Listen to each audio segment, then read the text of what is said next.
उसकी रैली में नहीं जाता है, दूसरी की रैली में चला जाता है। और डे नाइट का सेंस कितना है कोरोना को, दिन में हो जाता है, रात में नहीं होता है। आप लोगों ने देखा ना, पार्लियामेंट में कोरोना था, मास्क लगाए हुए थे, शादी में जाते जाते कोरोना चला गया, छुट्टी पे चला जाता है, आराम करता है। तो सुना आपने कन्हैया कुमार को और इन तस्वीरों को जिसमें प्रधानमंत्री मोदी एक शादी समारोह में शामिल होने के लिए जा रहे हैं। और साथ ही इन तस्वीरों को भी आपने देखा होगा जिसमें प्रधानमंत्री मोदी से लेकर उनके कैबिनेट के सहयोगी और एनडीए का हर सांसद मास्क लगाकर बैठा है संसद भवन में। लगाना भी चाहिए, जब कोरोना का खतरा बढ़ रहा हो, सावधानी जरूरी है।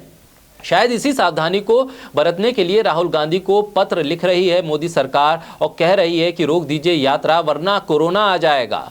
रोज मोदी सरकार पर चीन को लेकर सवाल पूछने वाले राहुल गांधी को पत्र लिखकर केंद्रीय स्वास्थ्य मंत्री मानो कह रहे हैं कि चीन से आने वाला यह संक्रमण सबसे ज्यादा उतरेगा तो कांग्रेस की भारत जोड़ो यात्रा में जाकर उतरेगा। तभी तो न बंगाल में शुभेंदु अधिकारी को और न राजस्थान बीजेपी की यूनिट को कोई पत्र लिखा गया और न ही सावधान रहने के लिए कहा गया, न ही भीड़ जुटाने से रोका गया, मानो वायरस को बीजेपी से परहेज हो। बिना मास्क के प्रधानमंत्री मोदी से लेकर पीयूष गोयल तक की तस्वीरें ये साफ बता रही हैं कि देश कोरोना मुक्त हो या ना हो, बीजेपी कोरोना मुक्त हो चुकी है। बोलता हिंदुस्तान पर मैं हूं आपके साथ मिर्जा शाकिर अली बेग। राजस्थान के मुख्यमंत्री अशोक गहलोत को केंद्रीय स्वास्थ्य मंत्री ने पत्र लिखा और पत्र में कहा, आप जो यात्रा निकाल रहे हैं वो खतरनाक है, खतरा बढ़ रहा है, कोरोना का रोक दीजिए या फिर प्रोटोकॉल का पालन कीजिए। आप कहेंगे बात तो सही है, आखिर बुराई क्या है इसमें?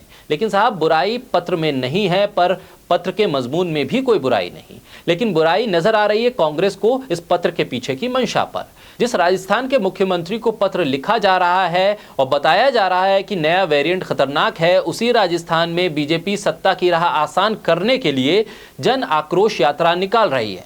खुद बीजेपी के प्रदेश अध्यक्ष सतीश पुनिया तस्वीरों को ट्वीट करके भीड़ को जन समर्थन बता रहे हैं। तस्वीर 21 दिसंबर की है, जिस दिन केंद्रीय स्वास्थ्य मंत्री राहुल गांधी को पत्र लिख रहे थे और बता रहे थे कि कोरोना आ रहा है, कोरोना का खतरा बढ़ रहा है। उसी दिन सतीश पुनिया ट्वीट करके लिख रहे थे, बांसवाड़ा के भारतीय जनता पार्टी परिवार ने जो प्यार और आशीर्वाद दिया है उसका मैं हृदय से आभारी हूं। उसी 21 दिसंबर का ये वीडियो देखिए, सतीश पुनिया हाथ हिलाकर कोरोना से मानो कह रहे हो, हमारे अंगने में तुम्हारा क्या काम है। इससे पहले भी कई तारीखों के वीडियो और फोटो सब मौजूद हैं सतीश पुनिया के ट्विटर हैंडल पर। जब पत्रबाजी हो रही थी तब सतीश पुनिया ने लिख दिया था कि जन आक्रोश कोरोना के खतरे के चलते रोकी जा रही है। फिर अचानक बाद में याद आया कि चीन से आने वाली किसी भी चीज से हम डरते नहीं हैं और बहिष्कार करते हैं चीन के हर सामान का। तो फिर उन्होंने दोबारा लिख दिया कि सरकार से कोई गाइडलाइन नहीं आई है, लिहाजा ये जन आक्रोश यात्रा जारी रहेगी। संसद से लेकर जूम मीटिंग तक मास्क में नजर आने वाले प्रधानमंत्री मोदी का एक वीडियो भी सामने आया, जिसमें वो बिना मास्क के एक शादी में शामिल होते हुए नजर आ रहे हैं। ना सोशल डिस्टेंसिंग है और ना ही कोरोना का कोई प्रोटोकॉल फॉलो होता हुआ दिख रहा है। संसद में मास्क में नजर आने वाले केंद्रीय मंत्री पीयूष गोयल भी संसद के बाहर बिना मास्क के फोटो क्लिक कराते दिख रहे हैं, मानो बिहार के लोगों पर दिए गए अपने बयान को वापस लेने के बाद मास्क भी संसद में ही वापस रखाए हों।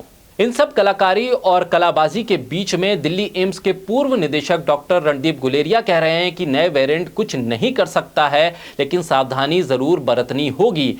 यानी ताली थाली बजाकर कोरोना को भगाने पर मजबूर करने वाले गो कोरोना गो की तुकबंदी से कोरोना को घुटने पर लाकर मजबूर करने वाले भी तैयार हो जाएं। मास्क जरूर पहनिए, सोशल डिस्टेंसिंग के साथ सैनिटाइजर को भी मत भूलिएगा, क्योंकि सावधानी ही बचाव है, लिहाजा रखिए अपना ख्याल।